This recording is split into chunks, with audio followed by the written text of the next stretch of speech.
MacHOPPER is what this episode is called, which is no doubt going to involve Robotnik opening a sandwich shop to compete with McDonald's. Anything to avoid that Sonic and Sonic crossover, eh? For real though, I've actually been kind of excited for this one. This episode shares a writer with the Robotnik Express, which, as you may remember, is the only episode so far I consider good. So hopes are high! And welcome back to Statue Watch. We have 6 statues in this episode. I'm pretty sure 5 and 6 are repeats, but I wasn't 100% positive, so I put them both. Everything else though is definitely unique between each other. The only one I can even think of to compare to any of these was episode 10-1 to compare to 31-3. 31-4, that's a unique angle. We've never had the statue from the top view before. Episode 31-1, yeah, we've had plenty of low quality shots before, but we've never had them look like that. We've never seen the teeth or anything, so it's a very unique shot for this episode all around. Okay, back to the episode. We start with Scratch and Grinder bringing in the kidnapped MacHOPPER. Going right into things I see. The episode makes an early point about MacHOPPER being a blatant MacGyver reference as he effortlessly breaks out and escapes. Sonic and Tails run out to rescue MacHOPPER. The scene doesn't do anything else. Moving on. Robotnik is trying to reprogram MacHOPPER's brain, which, while smart, I have to ask, why didn't he do this to his other prisoners? It would have made so many of his old plots succeed if he could have done that. I don't know how to properly communicate the next scene. Sonic and Tails stop because they see MacHOPPER, and Tails wants a coin Sonic is standing on. MacHOPPER comes to take the coin, and I get an answer from my question. It seems the reprogramming failed, and instead has left MacHOPPER as an amnesiac. MacHOPPER leads Sonic and Tails over to a trap, so wait, the reprogramming succeeded? I don't know anymore! The trap activates and launches all 3 of them into the air, so Tails has to bail them out.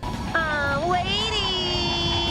You know what, Tails? Feel free to take your time. Of course they're fine. Sonic turns the cloth into a parachute. The trio land at a chili dog shop, and MacHOPPER briefly seems to regain his sanity before going back to being whatever he was. Sonic deduces that the chili must be why he got his mind back, so they try to feed him some, but fail. MacHOPPER manages to capture Sonic with uncooked chili dogs. Right on time for Scratch and Grinder to show up and bring him back to Robotnik too. How nice. MacHOPPER is sprayed with chili spray, so he remembers things again, and Tails puts on a disguise too. Yup, it ends how you think. They build a boat to flee. Right on time for Scratch and Grinder, still tied up in chili dogs, to chase them with their own boat. Sonic's boat falls over a waterfall but is saved with the power of chandelier grappling hook. The robots had no such luck, so they fell into a whirlpool. Robotnik is putting up wanted posters for MacHOPPER, once again proving that he is rich. Sonic rebuilds his boat per MacHOPPER's instructions, so it's now a flying machine now. Of course! Again, Scratch and Grinder give chase, and actually managed to capture 3 of them. Good on them! And yeah, bingo time. I went back and double checked the last episode, but it somehow evaded the curse. 2 in a row was too big of an ask though. They don't last long as the trap is soon broken, but MacHOPPER sees one of Robotnik's wanted posters, and that somehow re-brainwashes him? Don't ask. But first they need to bully Scratch and Grinder with disguises of 4 robots never stood a chance. The 3 of them sneak into Robotnik's bathroom. Good going! With MacHOPPER locking up Sonic and Tails as soon as they arrive. Does this count as another entrapment? I think the episode is going for a 2-for-1 deal here to make up for last time. MacHOPPER brings their prisoners to Robotnik, who's very happy to see them in chains. Sonic wants a final request, and I'm waiting!